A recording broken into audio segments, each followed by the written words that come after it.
Good morning, my name's Chris and I'd like to share with you a thought for the day.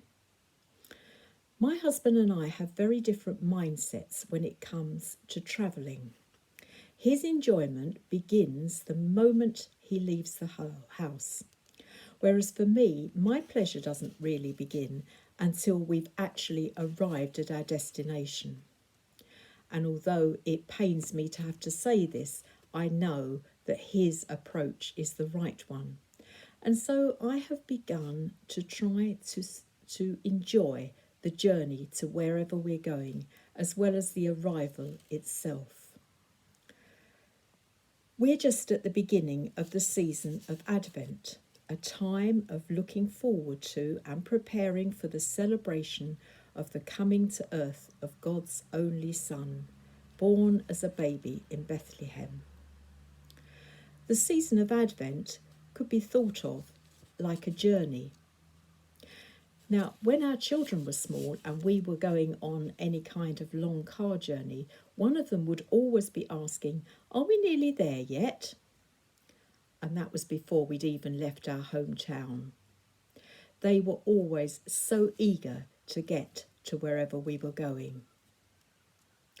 As we approached Christmas, I've no doubt at all that our youngest granddaughter would be able to tell me exactly how many sleeps there are before the big day.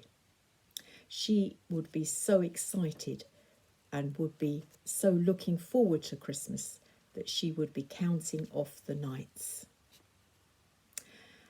There's a saying that a little bit of waiting never did anyone any harm. And while we wait for things, for big events like births or the visit of someone coming to stay, we do things to prepare. So it's the same with Christmas. We do things to prepare.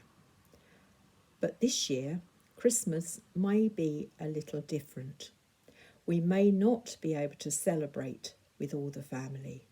Travelling to other places may be restricted. Certainly gathering in large numbers to have church services will probably not be possible. And if we're not careful, we might end up wishing that the whole festival season was over before it began. But you know, there's one thing that we can be sure of in this time of uncertainty, and that is, as the cards often say, the reason for the season is still the same. The coming of Jesus to earth can and still should be celebrated, and so we need to prepare. In Isaiah chapter 40, we can find these words: a voice of one calling, "In the desert, prepare the way for the Lord. Make straight in the wilderness a highway for our God." In the ancient Near East, there was a custom of sending a representative ahead to prepare for a visit of a monarch. And Isaiah paints a picture here of preparing a way for the Lord. Now, we have lots of customs that help us to prepare for the coming of Christ. They help us prepare for Christmas. This year in lockdown, we may have to put a little bit more effort into motivating ourselves. But let's remember that the people to whom these words of Isaiah were addressed were in a kind of lockdown. They were in captivity.